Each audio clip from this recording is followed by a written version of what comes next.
करे, তোমারা संसारे आमी विषय प्रहरी। भल मंद नाही जाने, सेवा मात्र करे,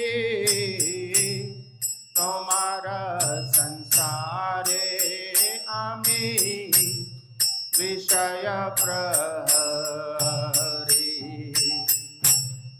अमर भलिते प्रभु आर के चुनाई, तुम्हें आमर माता पिता बंधु भाई। अमर बलिते प्रभु आरती चुना, तुम्हें आमर माता पिता बंधु भाई। तुम्हारा इच्छाए मोरा इंद्रिय चालना, श्रवण दर्शन घ्राण भोजन वासना। तुम्हारा इच्छाए मोर इंद्रिय चालना, श्रवण दर्शन घ्राण भोजन वासना। निज सुख लागी किछु नाही करि आर, भक्ति विनोद बले तब सुख सार। निज सुख लागी किछु नाही कर आर, भक्ति विनोद बले तब सुख सार। अमर बलिते प्रभु आर के चुनाई, तुम्हें आमर माता पिता बंधु भाई। हरे कृष्ण कृष्ण कृष्ण हरे हरे, हरे राम राम राम हरे हरे। हरे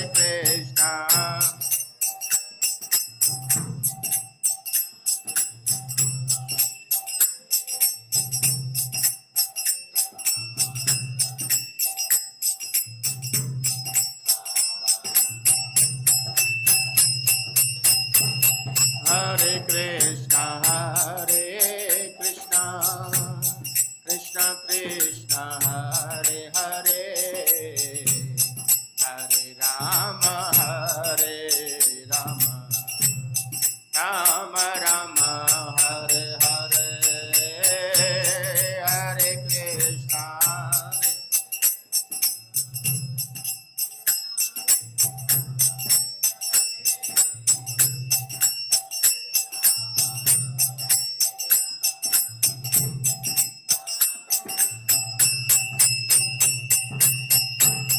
हरे कृष्ण हरे Krishna Krishna Krishna Hare Hare,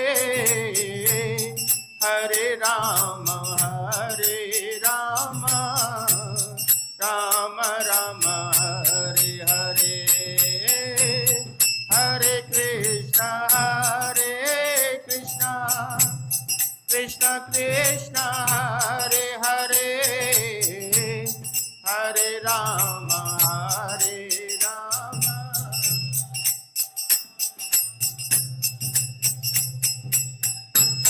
Hare Krishna, Krishna Krishna, Hare Hare, Hare Rama, Rama Rama, Hare Hare, Hare Krishna, Krishna.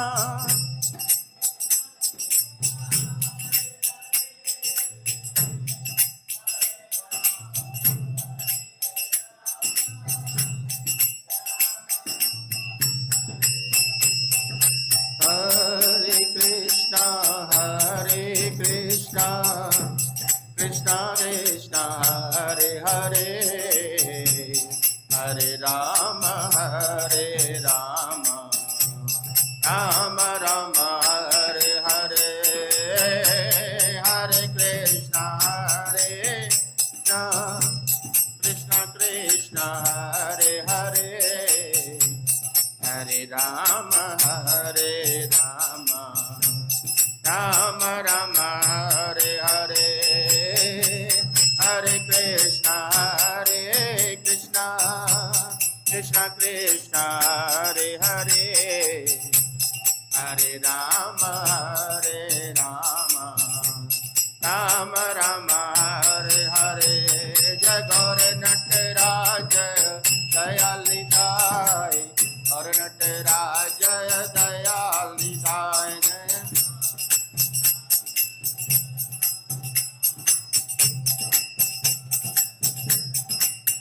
Jaya Jaya Prabhupada, Prabhupada, Prabhupada, Jaya Jaya Prabhupada.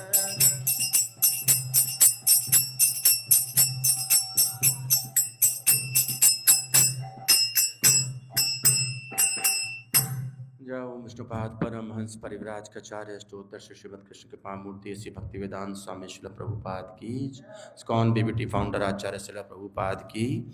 जय ओम विष्णुपाद परमहंस परिव्राज कचार्य अष्टोत्तर श्रीमद कृष्ण कृपा मूर्ति भक्ति सिद्धांत सरस्वती ठाकुर शिल प्रभुपाद की। संवेद भक्त वृंद की जय, संवेद भक्त वृंद की जय, संवेद भक्त वृंद की जय। श्री श्री गुरु एन गौरांग की जय। ओम नमो भगवते वासुदेवाय,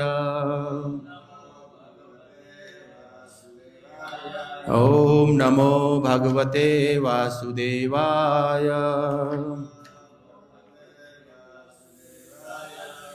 ओम नमो भगवते वासुदेवाय।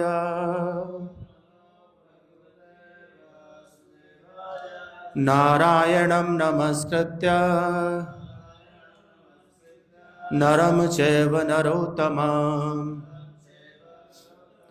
देवीं सरस्वतीं व्यासं ततो जयामुदीरयेत्। सर्वतां स्वकथा कृष्ण पुण्यश्रवणकीर्तन, हृदयन्तस्थो भद्राणि विधुनोति सुहत्सताम्। नष्टप्रायेषु अभद्रेषु नित्यं भागवत सेवया, भगवती मुत्तम श्लोके भक्तिर्भवति नैष्टिकी। कृष्णाय वासुदेवाय देवकी नंदनाय च नंदगोपकुमाराय गोविंदाय नमो नमः। हरे कृष्णा। तो बहुत स्वागत है आज की प्रातःकालीन श्रीमद् भागवतम कक्षा में। आज हम चर्चा करेंगे दूसरे स्कंद के छठे अध्याय का 28वां श्लोक। तो पहले श्लोक दोहराते हैं। इति संभृत संभार पुरुषाय वयवरहम्, तमेव पुरुषं यज्ञं तेनेवायजमीक्षरम्। इति संभृत संभार पुरुषाय वैरहम् तमेव पुरुषं यज्ञं तैनिवायजमीश्वरम् इति संभृत संभार पुरुष अव्यवेयम् तमेव पुरुषं यज्ञं तेनैव अजयम् ईश्वरम्।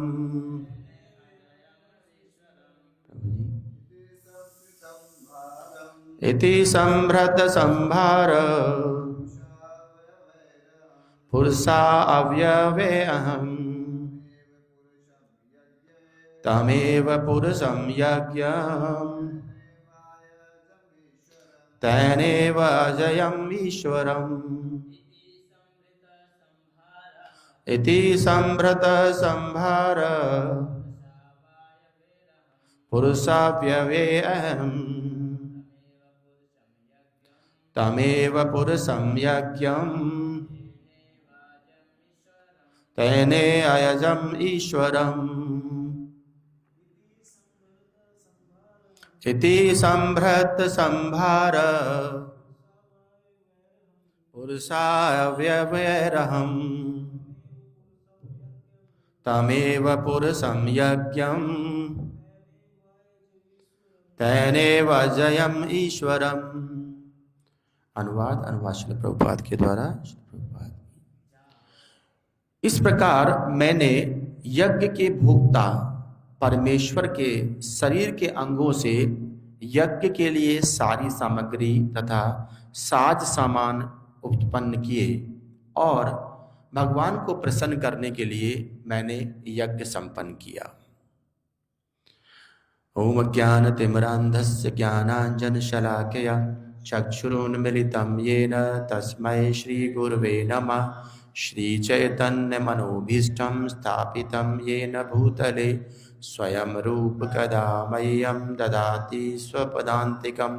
वन्देऽहं श्रीगुरून् श्रीयुतपदकमलं श्रीगुरून् वैष्णवांश्च श्रीरूपं साग्रजातं सगणरघुनाथान्वितं तं सजीवं साद्वैतं सावधूतं परिजनसहितं कृष्णचैतन्यदेवं श्रीराधा कृष्णपादां सगणललिता श्रीविशाखान्वितम्।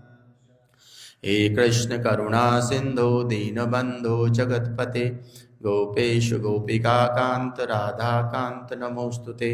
तप्त कांचन गौरांगी राधे वृंदावनेश्वरी वृषभानुसुते देवी प्रणमामि हरिप्रिये। वाञ्छाकल्पतरुभ्यश्च कृपा सिन्धुभ्य एव च पतितानां पावनेभ्यो वैष्णवेभ्यो नमो नमः। नमो विष्णुपादाय कृष्णप्रेष्ठाय भूतले श्रीमते भक्तिवेदांत स्वामिनेति नामिने। नमस्ते सारस्वती देवे गौरवाणी प्रचारिणे निर्विशेष शून्यवादी पाश्चात्य देशतारिणे। जय श्री कृष्ण चैतन्य प्रभु नित्यानंद श्री अद्वैत गदाधर श्रीवास आदि गौर भक्तवृंद। हरे कृष्णा कृष्णा कृष्णा हरे हरे हरे राम राम राम हरे हरे। हरे कृष्णा। तो भगवत स्वागत पुनः आज की प्रातःकालीन श्रीमद् भागवतम कक्षा में हम चर्चा कर रहे हैं दूसरे स्कंद के छठे अध्याय का 28वां श्लोक। और जैसा कि हम देख रहे हैं पिछले कई श्लोका से ब्रह्मा जी नारद जी को बता रहे हैं कि उन्होंने जब यज्ञ किया तो उसकी सामग्री उन्हें जो भी प्राप्त हुई वो भगवान के शरीर से प्राप्त हुई। अर्थात कहने का अर्थ ये है कि हमें जो भी प्राप्त होता है इस भौतिक जगत में वो भगवान से ही प्राप्त होता है, ऐसा ब्रह्मा जी यहाँ बताने का प्रयास कर रहे हैं। हमने पिछले श्लोक में देखा था कि जब ब्रह्मा जी कह रहे थे कि भगवान के शरीर के अंगों से ही यज्ञ के लिए मुझे आवश्यक सामग्री तथा साज सामान की व्यवस्था करनी पड़ी।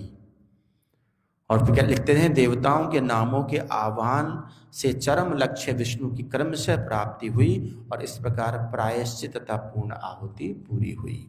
तो कहने का अर्थ है जो कुछ भी यज्ञ के लिए आवश्यक सामग्री की आवश्यकता थी वो सब भगवान के शरीर से प्राप्त हुई, भगवान के शरीर से ही उन्होंने प्राप्त किया और फिर अलग अलग देवताओं के नामों से यज्ञ करते हुए अंततो गत्वा विष्णु के नाम को यानी विष्णु की क्रम से जो चरम लक्ष्य है उनकी प्राप्ति हुई और इस तरह से ब्रह्मा जी ने कहा कि उनका यज्ञ पूर्ण हुआ।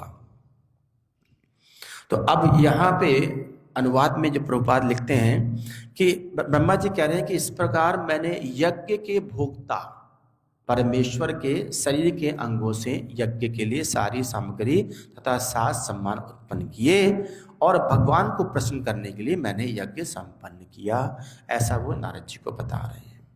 तो जब हम शब्द में देखते हैं यहाँ पर, तो यहाँ पर देखते हैं कि यहाँ पे शब्द आता है अव्यय। अवयव मतलब भगवान के जो अवयव हैं, भगवान के अंशों के द्वारा, यानी भगवान के शरीर के अलग अलग अंग से जो जो देवता रिप्रेजेंट होते हैं, एक्चुअली भगवान के अलग अलग शरीर से अलग अलग देवताओं का रिप्रेजेंटेशन है। तो जितने भी देवता को अगर हम कुछ भी उनके नाम से यज्ञ करते हैं तो अल्टीमेटली वो जाता भगवान को ही है। तो जब यहाँ तात्पर्य में प्रभुपाद लिखते हैं कि सामान्य लोग सदैव मन की शांति या विश्व शांति के लिए चिंतित रहते हैं। अक्सर होता है ना, कहते हैं कि विश्व शांति के लिए यज्ञ हो रहा है, विश्व शांति के लिए। अभी हमारे यहाँ वैष्णवी पद यात्रा हुई तो उसका भी टाइटल था विश्व शांति के लिए वैष्णवी पद यात्रा। अब शांति कितनी है वो अलग बात है। विश्व शांति के लिए एक संस्था बनाई गई थी, यूनाइटेड नेशन। प्रभुपाद बड़ा कटाक्ष करते थे यूनाइटेड नेशन पे। प्रभुपाद कहते थे कि तुमने नाम रखा है यूनाइटेड नेशन, कहां से यूनाइटेड है? एक झंडा तो तुम्हारे पास कॉमन है नहीं, काहे का यूनाइटेड है? तो यूनाइटेड नेशन नाम के लिए यूनाइटेड है, लड़ते रहते हैं आपस में, अभी भी युद्ध चल रहा है और कहते हैं यूनाइटेड नेशन। तो विश्व शांति के लिए लोग चिंतित रहते हैं, किंतु वे यह नहीं जान पाते कि विश्व शांति का ऐसा कोई मानक किस तरह प्राप्त किया जाए। तो विश्व शांति का स्टैंडर्ड क्या होना चाहिए? प्रभुपाद ये तात्पर्य में लिखते हैं कि लोगों को पता ही नहीं, बस विश्व शांति के लिए प्रयास कर रहे हैं, जहां तक अपनी संतुष्टि हो जाए उतने तक विश्व शांति मान लेते हैं। कोई स्टैंडर्ड सेट नहीं किया कि विश्व शांति का अर्थ क्या है। वास्तव में विश्व शांति के आधार पे किस तरह की व्यवस्था होनी चाहिए ये पता ही नहीं लोगों को, बस अपने अपने अनुसार विश्व शांति। क्योंकि हम जानते हैं ना, पहले भी चर्चा कई बार हुई है कि जब कहते हैं कि जब हमने अपनी बात करते हैं कि हमारा देश स्वतंत्र हुआ, तो स्वतंत्रता के मायने सबके लिए अलग अलग थे। एक किसान के लिए स्वतंत्रता का मीनिंग अलग था कि उसको उसकी जमीन वापस मिल गई। एक बिजनेसमैन के लिए स्वतंत्रता का मतलब था कि उसे बिजनेस करने की स्वतंत्रता मिल गई। एक पॉलिटिशियन की स्वतंत्रता का मतलब था कि उसे अपनी पॉलिटिक्स करने का मौका मिला। तो सबके लिए स्वतंत्रता का अलग अलग अर्थ था, जैसा जैसा उसको संतुष्टि मिल जाए। तो यहां पर यही है कि एक स्टैंडर्ड नहीं था विश्व शांति का, सब अपने अपने हिसाब से विश्व शांति के नाम को गढ़ रहे थे। और कहते हैं ऐसी विश्व शांति यज्ञ तथा तप द्वारा प्राप्त की जा सकती है। प्रभुपाद लिखते हैं कि केवल यज्ञ और तप के द्वारा ही विश्व शांति हो सकती है, उसके अलावा और कोई रास्ता नहीं है। तो वो यज्ञ और तप कैसा होना चाहिए और वो यज्ञ किसको समर्पित होना चाहिए? तो उसके लिए श्रीमद् भगवत गीता के अंदर 5वें अध्याय में श्लोक आता है, भोक्ताराम यज्ञ तपस्याम सर्वलोक महेश्वरम सुहृद सर्वभूतानाम ज्ञाता माम शांति मृच्छति। कहते हैं कि कर्मयोगी, प्रभुपाद लिखते हैं अनुवाद में कि कर्मयोगी जानते हैं कि परमेश्वर समस्त यज्ञों के तथा संयमी जीवन के असली भोक्ता तथा पालक हैं। वे ये भी जानते हैं कि भगवान समस्त लोकों के परम स्वामी हैं तथा समस्त जीवों के वास्तविक मित्र हैं। ऐसा ज्ञान अनन्य भक्तों की संगति के माध्यम से कर्म योगी को धीरे धीरे भगवान का शुद्ध भक्त बना देता है और इस तरह वे भव बंधन से मुक्त होने में समर्थ होते हैं। और कहते हैं कि यही सही में वास्तविकता में विश्व शांति का स्टैंडर्ड होना चाहिए। तो बहुत सुंदर, इसमें बहुत सुंदर शब्द आते हैं, लिखते हैं भोक्ता राम यज्ञ तपसाम। तो यज्ञ का भोग कौन कर सकते हैं? केवल केवल भगवान। और यज्ञ कौन सा? भगवद गीता में भी चर्चा आती है, यज्ञ कर्म सुबंधन। जो कर्म बंधन से, जो कर्म के द्वारा यज्ञ किया जाता है, उस यज्ञ को कौन भोगते हैं? भगवान भोगते हैं। हम अलग अलग तरह के कर्म करते हैं ना, जब हम तपस्या की बात करते हैं तो तपस्या कोई अलग से ऐसा विषय नहीं है। वो पहले के लोग जो काल में थे, पहले के जब हम युगों में देखते हैं कि तपस्या के लिए एक विशेष परिस्थिति में जाके लोग बैठते थे, कहीं एक जगह पर, एक आन जगह पर, वहां पर बड़ी लंबी लंबी तपस्याएं करते थे, क्योंकि उस समय उनकी उतनी आयु भी थी, समय होता था उतना करने के लिए। 10-10 हजार, 20-20 हजार, 50-50 हजार तक लोगों ने तपस्या की है। लेकिन आज के समय में जब हम एक कर्म योगी की बात करते हैं, भगवद गीता में भगवान इसका पूरा वर्णन करते हैं कि कर्म योगी का जो तप है वो सही में क्या है। हमारा हर कार्य वो तप यज्ञ बन सकता है यदि हम अपने हर कार्य को भगवान को समर्पित करते हैं। तो कोई अलग से यज्ञ करने की आवश्यकता नहीं है। दिन भर का सारी दिनचर्या, हमारा सारा कार्य यज्ञ और तप में कन्वर्ट हो सकता है, उसे अगर हम उसको भगवान को समर्पित करते हैं, भगवान के लिए करते हैं। उदाहरण के तौर पर हम सुबह सुबह स्नान करते हैं, अगर हमें मंगला आरती जाना है तो सुबह 4 बजे स्नान करेंगे ना, तो वो स्नान किस लिए किया? क्या अपने लिए किया? नहीं ना, भगवान के लिए, क्योंकि भगवान की आरती में सम्मिलित होना था। तो वो नहाना, वो जो स्नान करना, वो यज्ञ हुआ कि नहीं? वो कर्म यज्ञ हुआ या कि नहीं? और वो किसके लिए हुआ? उसके भोक्ता कौन है? भगवान स्वयं। तो अल्टीमेटली वो हमारा जो कर्म था वो भगवान को समर्पित हो गया, तो ऑटोमेटिकली वो यज्ञ हो गया। हम भगवान के लिए भोजन बना रहे हैं, भोग बना रहे हैं, तो उसका भाव क्या है कि ये भगवान इसको पाएंगे। तो वो भोग हमारे लिए तो बन नहीं रहा, हमारी भावना क्या कि भगवान उसको पाएंगे। तो अल्टीमेटली भोक्ता कौन हुए? भगवान हुए। कर्म किसका हुआ? हमारा हुआ। तो हमारा कर्म भोग के रूप में भगवान तक पहुंचा या नहीं पहुंचा? तो क्या हमने कोई विशेष प्रयोजन किया? क्या सिर्फ इतना किया कि हमने उस कर्म को भगवान को समर्पित कर दिया, उसी के माध्यम से ही वो अपने आप यज्ञ में कन्वर्ट हो गया। तो प्रभुपाद बहुत स्पष्ट लिखते हैं कि कर्मयोगी जानता है इस चीज को कि परमेश्वर समस्त यज्ञों के भोक्ता हैं, और उनको कैसे यज्ञ समर्पित किया जाए इसको एक कर्मयोगी समझता है। और जब वो ऐसा प्रयास करता है, ऐसे यज्ञ करता है, तो निश्चित रूप से वो उस भक्तों की संगति में उस भक्ति को प्राप्त करता है जिससे वो सारे कर्म बंधनों से मुक्त हो जाता है। और विश्व शांति की यही परिभाषा होनी चाहिए। प्रभुपाद ऐसा कहना चाह रहे हैं। तो जब प्रभुपाद स्टैंडर्ड के बारे में बोलते हैं कि विश्व शांति का स्टैंडर्ड क्या होना चाहिए, तो विश्व शांति का स्टैंडर्ड यही होना चाहिए कि सारा कर्म भगवान के लिए। तो यानी कि सब चीज भगवान। अब युद्ध लड़ रहे हैं लोग, किस लिए लड़ रहे हैं? कि मेरी जमीन, मुझे कुछ मिलेगा। मैं जनरली उसमें देखते हैं कि अच्छा नॉर्मल पर्सपेक्टिव में देखें तो एक आम व्यक्ति से पूछिए, बात तो करेगा हाँ सब कुछ भगवान का है, सिर्फ मेरा घर छोड़ करके। मेरा घर मेरा, बाकी सब भगवान का। क्यों भाई, घर तेरा कैसे हो गया? अरे घर की एक एक ईंट भगवान की है। लेकिन वो भाव नहीं आता, तो शांति कहाँ से आएगी उस घर में? उस घर में इसलिए अशांति रहती है क्योंकि वो घर उसको अपना मान के बैठा है। अगर उस घर को उसने भगवान को समर्पित किया होता तो घर में भी शांति रहती है, क्योंकि यही शांति की परिभाषा है कि जब हम सब कुछ भगवान को समर्पित करते हैं। और प्रभुपाद बहुत स्पष्ट लिख रहे हैं, आगे लिखते हैं प्रभुपाद कि इस भौतिक जगत के प्रथम जीव ब्रह्मा ने हमें यज्ञ की विधि बतलाई।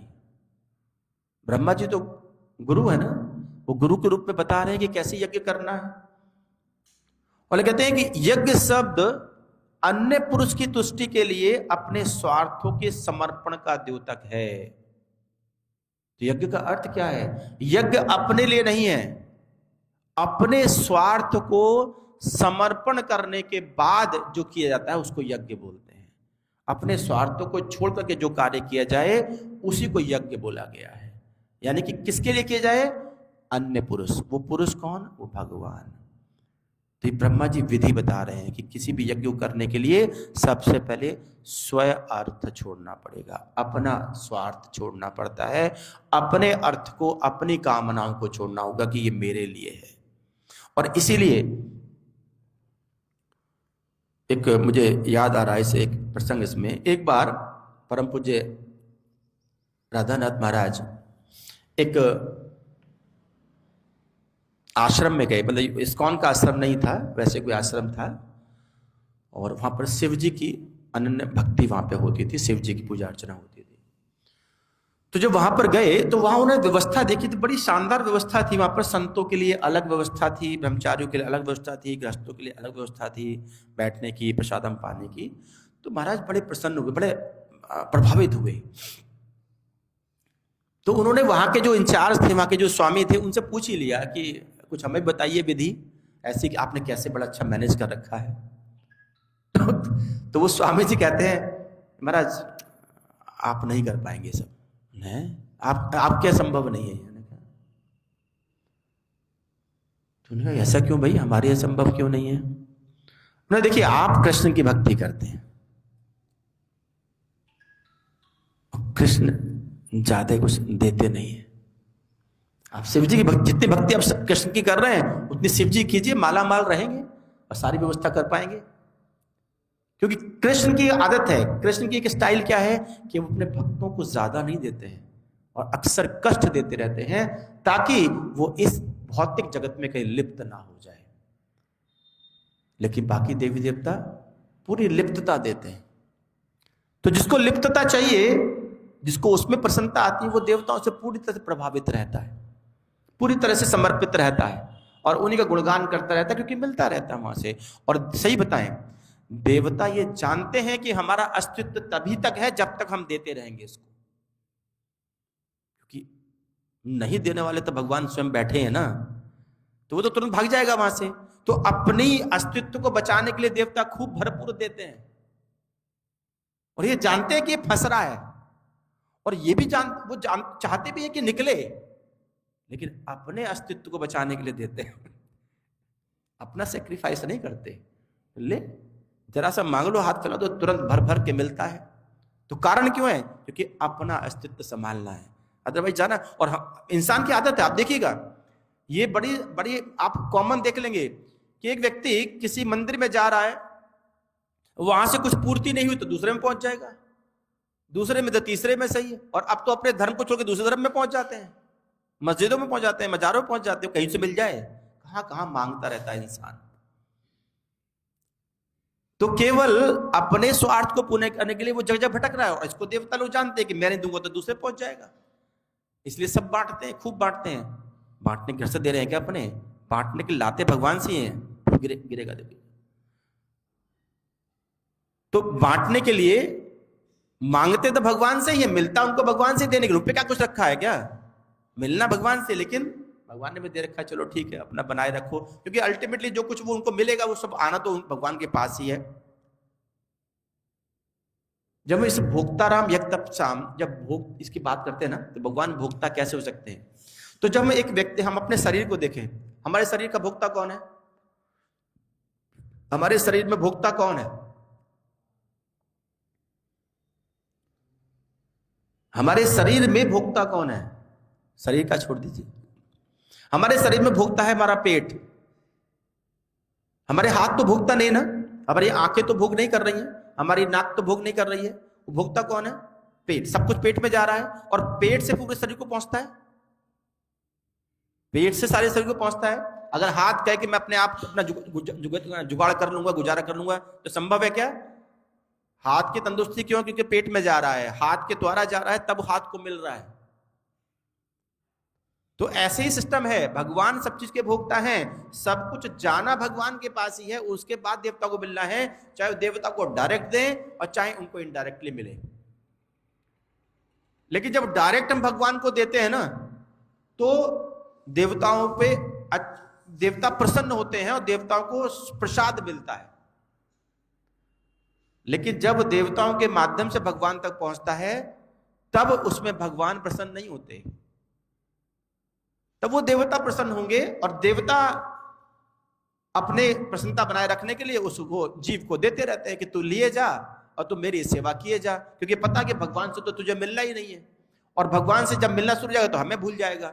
तो भगवान ने व्यवस्था ऐसे बना रखी है कि अपने को ना देकर के प्रायोरिटी उनको दे रखी है, तुम दिए जाओ, मेरे से लेकर के उनको बांटे जाओ, क्योंकि भगवान भी परीक्षा लेते हैं। भगवान देखते हैं कि कौन सा भक्त मेरे पास भक्त बन करके आता है, जब भक्त बन जाएगा तो उसको पकड़ लेते हैं, उसको फिर उतना देते जितना उसकी आवश्यकता है। तो यही यहां पर लिख रहे हैं कि भौतिक जगत में, इसलिए ब्रह्मा जी विधि बता रहे हैं कि कैसे यज्ञ किया जाना चाहिए। आगे लिखते हैं, ये बहुत सुंदर सेंटेंस, ये हम सबके लिए अप्लाई होता है। ऊपर लिखते हैं कि प्रत्येक व्यक्ति दूसरों के लिए अपने हितों की बलि चढ़ाता है। आप खुद देखिए, हम जीवन भर क्या अपने लिए कुछ करते हैं क्या? जीवन भर हम अपने लिए कभी कुछ नहीं करते। अपने हितों की बलि दूसरों को, अपने परिवार के लिए, पत्नी के लिए, बच्चों के लिए, समाज के लिए, देश के लिए, जीवन भर हम दूसरों के लिए कार्य करते हैं, अपने के लिए कभी नहीं। अपने सारे हितों की बलि चढ़ाते हैं। सच्चाई है, वास्तविकता है। हमने जीवन भर अपने लिए कुछ नहीं किया। अपने लिए तब करते ना जब पहचान पाते कि हम हैं कौन। हम तो इस शरीर को अपना मान के बैठ गए कि हम ये शरीर हैं, तो इसलिए शरीर से साथ संबंध बनाया और शरीर के लिए कार्य कर रहे हैं, शरीर के स्तर पे कर रहे हैं, ना अपने लिए कुछ सोचा, ना ये सोच पाए कि हम हैं कौन। तो प्रत्येक व्यक्ति जीवन भर दूसरों के लिए कार्य करता है, अपने हितों की बलि देकर। उसका हित काहे में है? उसका हित तो भगवान की भक्ति करने में है। उसका हित तो अपने को समझ करके अपने को आत्म साक्षात करने में था, लेकिन उसने आत्म साक्षात्कार नहीं किया, उसने जीवन भर दूसरों के लिए कार्य किया, और ये करता है। प्रभुपाद लिखते हैं, किंतु ऐसे यज्ञों की पूर्णता तभी प्राप्त होती है जब वे परम पुरुष भगवान के निमित्त किए जाते हैं। इसलिए कहते हैं कि कितने भी कर्म कर लेना, कुछ नहीं मिलने वाला उससे, जब तक वो भगवान को समर्पित नहीं होगा। और इसलिए भगवान में प्रभुपाद कटाक्ष करते थे कि इस कोई लाभ नहीं इस यूनाइटेड नेशन का, यूएन की असेंबली का, इस इतनी बड़ी संस्था का, जब तक उसके कार्य भगवान को समर्पित ना हो। लेकिन भगवान को तो लोग वो जानते ही नहीं, समर्पण कहाँ से करेंगे? अपने को ही स्वयं भगवान बन के बैठ के कि हम ही सब कुछ है। और इसलिए तो लड़ रहे हैं। देखिए, सब अपने अपने पावर के लिए लड़ रहे हैं ना। मैं ज़्यादा पावरफुल, अमेरिका कहता है मैं ज़्यादा पावरफुल, ईरान कह रहा है कि मैं ज़्यादा पावरफुल, रशिया उधर से, हमारे देश भी लगा है उसी में, मोदी जी भी कह रहे हैं मैं ज़्यादा पावरफुल, है ना। पावर ओवर कितनी धरी रह जाएगी। तो कहते हैं चूंकि भगवान प्रत्येक वस्तु के स्वामी, समस्त प्राणियों के सखा, यज्ञकर्ता के पालक एवं यज्ञ सामग्री के दाता है, अतएव समस्त यज्ञ द्वारा केवल उन्हीं को तुष्ट करना चाहिए, अन्य किसी को नहीं। और कितनी अजीब सी बात है ना, जो मिल रहा है भगवान से मिल रहा है, सारी व्यवस्था भगवान की बनी हुई, और हम इतने गए गुजरे हैं कि उसके बाद भी सोचते यह है कि ये सब हमारे लिए है, हम अपने लिए करेंगे। अरे सीधी सी बात है, इतना तो अपना वो कृतज्ञ होना चाहिए कि जिससे मिल रहा है उसको समर्पित करें। मिल जिससे रहा उसको भी डिच कर जाते हैं, उसे धोखा देख के अपने को भोग करने बैठ जाते हैं। तो ये मूर्खता है कि नहीं? तो प्रभुपाद कहते हैं कि इसका ऐसे ही किसी यज्ञ का लाभ कुछ नहीं है। जो यज्ञ की सामग्री प्रदाता है, अगर यज्ञ उसी को समर्पित नहीं है तो क्या लाभ ऐसे तप यज्ञ का। और आगे लिखते हैं प्रभुपाद कि सारा संसार विद्या, सामाजिक उत्थान, आर्थिक विकास तथा मानव दशा को पूर्णतः सुधारने की योजनाओं को समुन्नत बनाने में अपनी शक्ति को आहुति करने में लगा है। जिसको भगवान ने स्वयं उन्नत बनाया, हम उसको उन्नत बनाने का प्रयास कर रहे हैं। बताइए, इतना अहंकार है हमें। भगवान ने नेचर में सब कुछ दिया, प्रकृति पूर्ण है अपने आप में, लेकिन हम उसको अपूर्ण मान करके उसमें अपनी टेक्नोलॉजी से उसको पूर्ण बनाने का प्रयास कर रहे हैं। ये मूर्खता है कि नहीं है? और मैंने कई बार पहले भी चर्चा की है कि एक वैज्ञानिक अपने आप को इन्वेंटर समझता है कि मैंने इन्वेंट किया। How can a scientist be inventor? एक साइंटिस्ट इन्वेंटर कैसे हो सकता है? अरे इन्वेंट तो सिर्फ भगवान कर सकते हैं, एक साइंटिस्ट से केवल डिस्कवरर हो सकता है। वो खोज कर सकता है जो छुपा है इस प्रकृति में, इन्वेंट नहीं कर सकता। लेकिन उसको अहंकार इतना, अपने को इन्वेंटर बताता है कि मैंने इन्वेंट कर दिया। कभी तो ये कहते हैं, अच्छा बड़े अजीब सी बात है ना, एक जगह पर रहते नहीं वैज्ञानिक, कभी तो कहते हैं ये पृथ्वी अपने आप बन गई, ये प्रकृति अपने आप बन गई। कैसे बनी? कुछ केमिकल रिएक्शन हुआ, एक ब्लास्ट हुआ, बिग बैंग थ्योरी है ये वो, और अपने आप सब चल रहा है। फिर कहते हैं कि हमने किया, ये मैंने बना दिया, ये मैंने बना दिया, ये मैंने बना दिया। कैसे बनाया भाई? कुछ केमिकल मिक्स किए तो बन गया। तो जैसे केमिकल तूने मिक्स किए, उन केमिकल को मिक्स करने वाला तो कोई रहा होगा जिससे पूरी प्रकृति बनी है, उसको नकार देते, वो अपने आप हो गया। खुद तो केमिकल मिला रहा है खुद, तब कुछ नया बन रहा है, और ये पूरी प्रकृति बिना बनी केमिकल से है, लेकिन अपने आप। तो इसमें हंसी आनी चाहिए, नहीं आनी चाहिए? कि क्या उनका अपना लेवल है, किस लेवल पे? केवल अपने को दिखाने के लिए जो सही में हुआ उसको नकार दीजिए, जो कुछ नहीं हो रहा उसको कह रहे हाँ ये सभी हो रहा है। तो ये स्थिति है। तो आज के समय में व्यक्ति इसी में लगा है, जो सही विद्या उसको छोड़ करके विद्या ग्रहण करने में लगा है, जो सामाजिक उत्थान शास्त्रों से होना चाहिए उसको छोड़ करके सामाजिक उत्थान में लगा, पता नहीं कौन सा उत्थान उसके होने वाला है। आर्थिक विकास में लगा है और मानव दशा को समुन्नत बनाने में लगा है। उन्नत बनाने का अर्थ क्या है उसका? कि जी पहले कुछ नहीं था, अब तो एसी आ गए, तो ठंडे में बैठते हैं हम। ठंडे बैठने की आवश्यकता क्यों पड़ी? बाहर गर्म क्यों हुआ? वो करतूत भी तो इंसान की थी जो बाहर गर्म हो गया। क्या ग्लोबल वार्मिंग भगवान ने दी थी क्या? तो वो भी तो करतूत इंसान की थी, इसकी वजह से वो एसी ढूंढना पड़ गया। भगवान ने सारी व्यवस्था सब बैलेंस करके दिया था, है ना? तो कहने का अर्थ है, तो आगे लिखते हैं प्रभुपाद, किंतु कोई भी व्यक्ति भगवान के निमित्त यज्ञ करने में रुचि नहीं रखता। सब कुछ वो अपने लिए कर रहा है, भगवान के लिए कुछ करने को तैयार नहीं है, जिसका उपदेश श्रीमद् भगवत गीता में दिया गया है।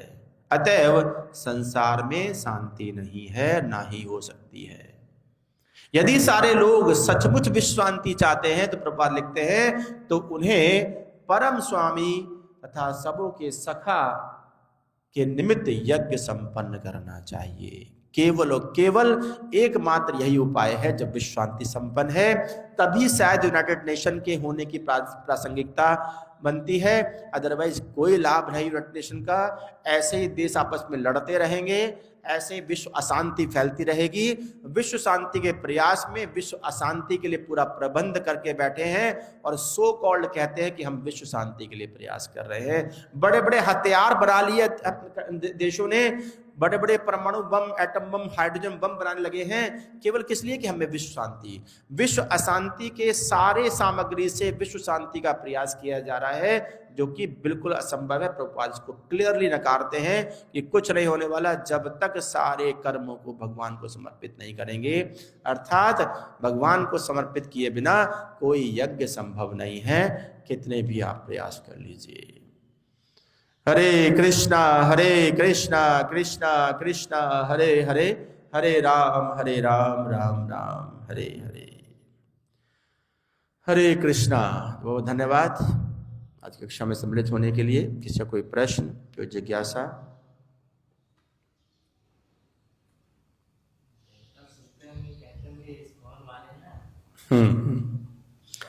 बंद कर दीजिए, बंद कर दीजिए। देवता तो जो सोचते हो, देवता भी जानते हैं कि सही गलत, सही नहीं गलत, सही कह रहा है, गलत कहाँ कह रहा है, वो तो हमने अटका लिया इन लोगों को।